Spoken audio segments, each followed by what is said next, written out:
Bueno, Maló, para comenzar vamos a recordar un poco cuál es el enfoque terapéutico del Instituto Castelao y cuál es tu rol como directora en el centro.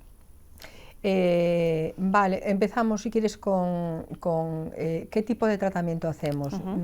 El tipo de tratamiento que se hace en Instituto Castelao es el método Minnesota puro.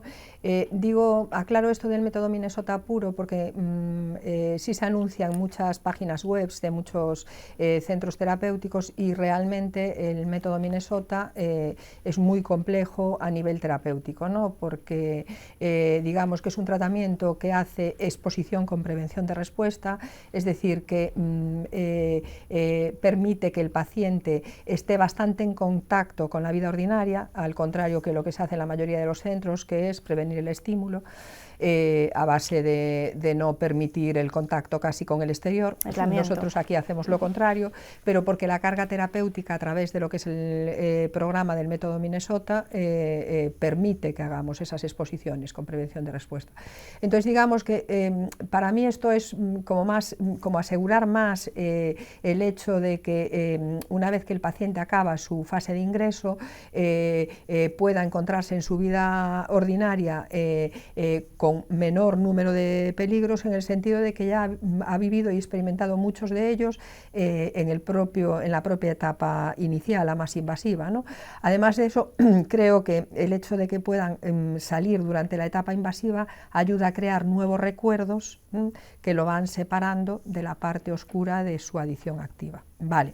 ¿Cuál es mi rol como directora? Pues yo como directora lo que hago aquí es coordinar todo, o sea, intentar que todo funcione, desde crear un equipo, que esto es importantísimo, en el que cada uno tenga muy claro cuál es su función, y eso nos permita que de las 50 cosas que aparecen cada día por la mañana, pues podamos decidir estas 5 son las que voy a poder hacer hoy, el resto las delego en todas aquellas personas que como mandos intermedios del equipo pueden sacarlas adelante, pasando porque el equipo terapéutico sea lo suficientemente contundente y eficaz como para poder llevar a cabo el programa que llevamos. Un poco también, además de la coordinación, la elección del personal, también la formación a veces, en lo que puedan ser las dificultades que tengan al iniciarse en este tratamiento con el método, ¿no? Que es, digamos que menos habitual. Y estar presente en todo momento en el día a día del centro con cualquier cosa que suceda, además de hacer las valoraciones de la gente nueva que viene a ver qué podemos hacer, qué tratamiento, qué podemos hacer con su enfermedad, con su situación, qué tratamiento es el indicado para esa persona y si la persona tiene un perfil adecuado para el centro y el centro adecuado para esa persona. Es un poco eso lo que hago. Desde que realizamos nuestra anterior entrevista, ¿crees que ha habido evolución en el centro con respecto al perfil de pacientes que habéis recibido y las necesidades que presentan, o más o menos han sido las mismas que siempre? No creo que haya variado. A ver, lo que sí varió es lo que puede hacer el centro, porque, como bien sabes, cuando habéis venido la primera vez acabábamos de trasladarnos en la parte de lo que es hospedería, internamiento al centro, que antes teníamos, los pacientes no vivían aquí, entonces sí cambió el tipo de oferta y de seguridad de tratamiento, pero el perfil del paciente no, sigue siendo pues el mismo perfil, que cada vez además es más frecuente. Sí. Vale, hablemos ahora de la primera toma de contacto con la familia de los pacientes. ¿Cómo suele ser ese primer acercamiento que tiene una familia con el centro? ¿Qué dudas, qué expectativas tienen con respecto al familiar que necesita un ingreso? Bien, yo siempre me enrollo mucho más de lo que tú me preguntas, pero es que es con la intención de poder llegar a dar la información que la gente necesita, en mi consideración. consideración, que a lo mejor me equivoco, como me pasa muchas veces. No te preocupes, que luego nosotros. Vale, bueno, pues el tema es que la primera dificultad con la que se encuentran las familias cuando tienen este problema en casa es que no saben lo que hacer. Lo primero es detectar cuál es el problema. Porque, bueno, claro, entre consumir de manera, digamos, social o de ocio, a consumir de manera problemática, de manera patológica, pues hay un paso importante y el adicto es muy hábil para convencer a la familia de que no existe ningún problema. Entonces, una vez que detectan el problema, el siguiente paso es ¿a dónde voy? ¿A dónde se recurre? ¿No? Entonces, lo primero que viene a la cabeza de las familias es psicólogo o psiquiatra, ¿no? O psicólogo y psiquiatra.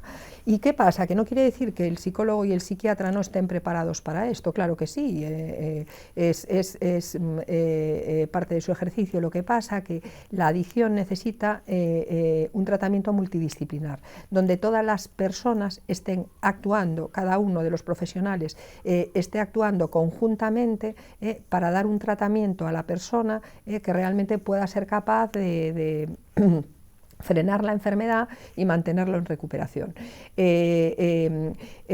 Los primeros palos de ciego es lo llevamos al psicólogo. Claro, el hombre o mujer o lo que sea llega al psicólogo, el paciente llega al psicólogo, por ley de protección de datos está solo dentro de la consulta con el psicólogo y le cuenta su versión de los hechos, ¿no? Y su versión siempre está muy, muy suavizada. ¿Por qué razón? Porque el propio paciente se avergüenza de lo que le pasa, porque no hay la consideración de enfermedad para la adicción. Si es una enfermedad y la Organización Mundial de la Salud le ha dado la entidad de enfermedad en los años 70, pero en España se sigue considerando una deficiencia moral. Entonces la propia persona se avergüenza, con lo cual llega al psicólogo, se siente como juzgado por lo que el psicólogo pueda pensar y por el perjuicio que le pueda traer si el psicólogo se entera realmente de su patología, que le pueda traer a nivel trabajo, se empieza a imaginar mil cosas, entonces ya no cuenta la verdad. Con lo cual el psicólogo no puede trabajar. En el psiquiatra, 3/4 de lo mismo. La persona llega, dice sí, si es capaz de contar la verdad, dice voy a dejar de consumir, y resulta que es que el psiquiatra lo medica creyendo que va a dejar de consumir y resulta que va a utilizar la medicación mezclada con la sustancia y todo no es que vaya a continuar igual, es que incluso puede empeorar, ¿no? Porque alguna de la medicación hasta es susceptible de ser vendida en el mercado negro. Bien, entonces, ¿con qué nos encontramos? Que una vez que los familiares consiguen encontrar un sitio, encontrar el sitio adecuado, un centro de adicciones, intentan acudir al servicio público que hay, y no hay. Bueno, pues porque en este caso la patología mental no está recogida ya en la cobertura de la seguridad social, en el sentido de que sí atienden urgencias, pero no atienden tratamientos a largo plazo. Entonces, la oferta que se puede encontrar ahí es muy, muy limitada, y el filtro que tiene la seguridad social para esto, para que alguien pueda ingresar en una comunidad terapéutica, de las que tienen, es que la persona esté sin consumir sustancias, que la persona llegue limpia al tratamiento. Para conseguir eso, pues le hacen una serie de controles semanales, quincenales, y claro, la persona pues lleva orinas que no son de ellos, etcétera, etcétera, así que digamos que ahí hay otra pérdida de tiempo.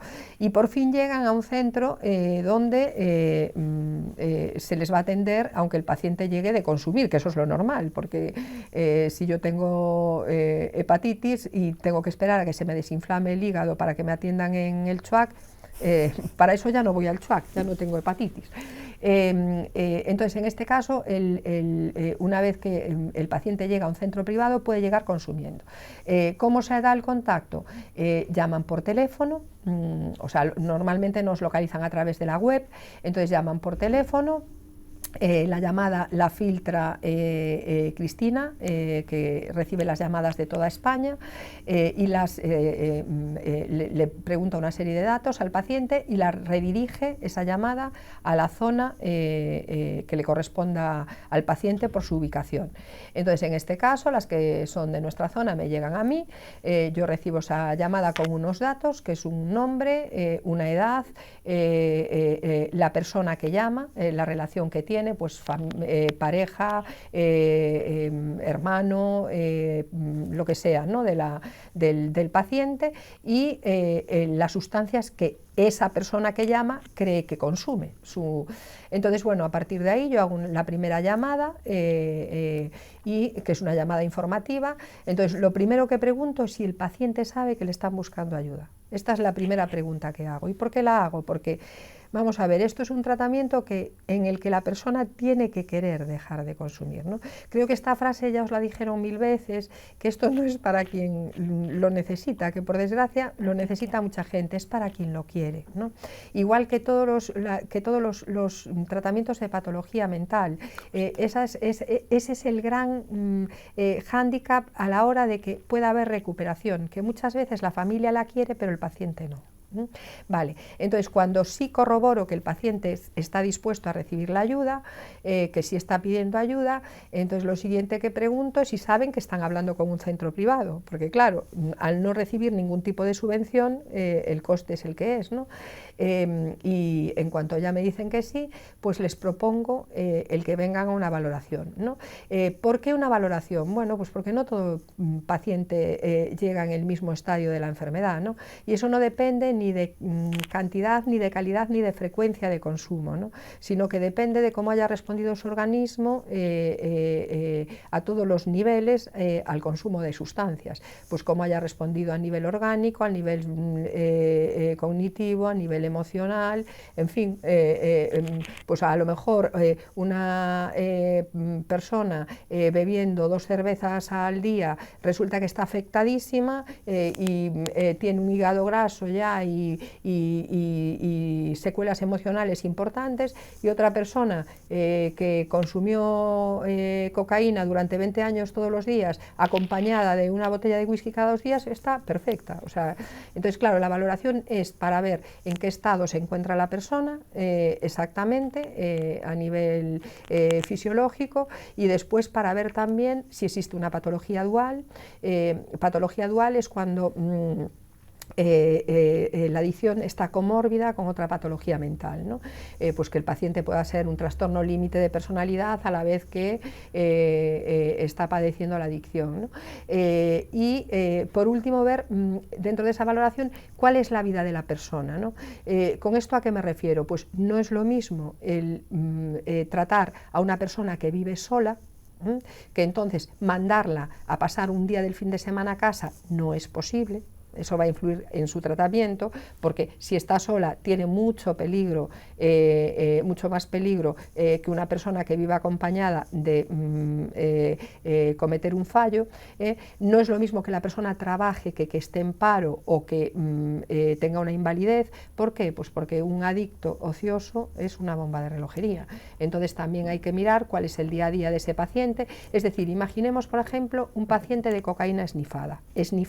Si es fumada, ya tiene que ser ingreso obligatoriamente, pero cocaína esnifada no obligatoriamente necesitaría un ingreso, dependiendo de cómo llegue, si su estado físico, su estado cognitivo y su estado emocional le permiten estar llevando una vida más o menos funcional, este paciente se podría recuperar de manera ambulatoria, pero ¿qué nos llevaría a querer ingresarlo o a la necesidad de ingreso, mejor dicho? Pues si este paciente no hace nada, si este paciente no trabaja, porque lo que no podríamos es conseguir tener ningún tipo de éxito si este señor está todo el día solo y solamente viene aquí a una terapia, ¿no? Entonces, digamos que en esa valoración lo que vamos a ver es la necesidad concreta de ese paciente concreto, Vale, no es lo mismo que tenga hijos que no los tenga. Si tiene hijos es importantísimo que pueda tener contacto con los niños durante la etapa invasiva de la recuperación. Es importantísimo que a lo mejor en lugar de hacer un ingreso pueda ir a dormir a casa casa para tener contacto diario con los niños y para no verse abrumado en a ver qué les dice, por qué desaparece de casa. Es decir, que en esa valoración hay muchas connotaciones que nos llevan a determinar un tratamiento u otro. Entonces, una vez que he determinado el tratamiento y he explicado lo que es la enfermedad, explico lo que sería, en qué consistiría ese tratamiento concreto y el valor económico que tiene, ¿no? Y entonces ahí pues empezamos a comentar qué les parece. Bien, una vez que ya determinan el empezar con el tratamiento, creamos un chat de WhatsApp con todas las personas que han intervenido en esa valoración. En este caso acabáis de coincidir con una familia en el que estaba la madre de la persona que viene a tratamiento, la persona que viene a tratamiento, su expareja y un amigo. Vale, entonces esas 4 personas van a intervenir en lo que es la recuperación de este paciente que ingresa el día 2 y en ese chat de WhatsApp que hemos creado les cargamos toda la información de lo que es el centro, qué va a hacer esta persona cada día, incluimos ahí a su terapeuta y a su orientador conductual, y a través de ese chat nos pueden hacer todas las preguntas que necesiten durante todo el tiempo de ingreso, así como también nosotros les pasamos las citas para terapias individuales, terapias de pareja, terapias de familia, etcétera, etcétera, ¿no? Y ahí empezamos con el proceso, ¿no? El paciente ingresa, el día del ingreso, si es que hay un ingreso, lo ve el psiquiatra, a continuación va pasando por los distintos, por las distintas partes de áreas del tratamiento, ¿no? Primero está en el área médica, con el psiquiatra y con a veces está el psicólogo presente en la primera cita con el psiquiatra, y a continuación la enfermera se encarga de confirmar la anamnesis que se ha hecho con el psiquiatra y bueno, pues de preparar pues una baja si es necesario, o sea, empezar con las gestiones referentes a ese paciente, ¿no? Lo siguiente que se hace es que entre la familia en contacto con el terapeuta que va a llevar a ese paciente individualmente y empieza el tratamiento, ¿no? Sería así. ¿Cuál es el principal error o más bien creencia equivocada que suelen tener los familiares cuando llegan a un primer contacto con el centro? Bueno, no sé concretamente por dónde vas, pero bueno, hay muchísimas creencias equivocadas. Una de ellas es que esto no es una enfermedad, que es una deficiencia moral, ¿no? A pesar de los estudios que, bueno, pues porque muchas veces vienen personas que no es información académica, pero otras muchas veces vienen personas que son médicos o farmacéuticos o relacionados, quiero decir, con el ámbito sanitario, y aún así siguen creyendo que es una deficiencia moral. Entonces, la primera dificultad es hacerles ver que realmente es una enfermedad. Eso es una dificultad grande. Y a continuación es que cuando se encuentran con el ambiente del centro, o sea, cuando ven a las personas que están en tratamiento, que lógicamente aquí están vestidos cómodamente, ¿no? Tienden a ver pues la figura de drogadicto, ¿no? Se encuentran con alguien en la puerta y puedo tener un comentario como, pues había una persona en la puerta fumando un porro, o sea, algo que te sorprende completamente porque, bueno, pues eso es completamente imposible, ¿no? Aquí no hay ninguna persona fumando ningún porro. Si hay un sitio donde nadie esté consumiendo es aquí.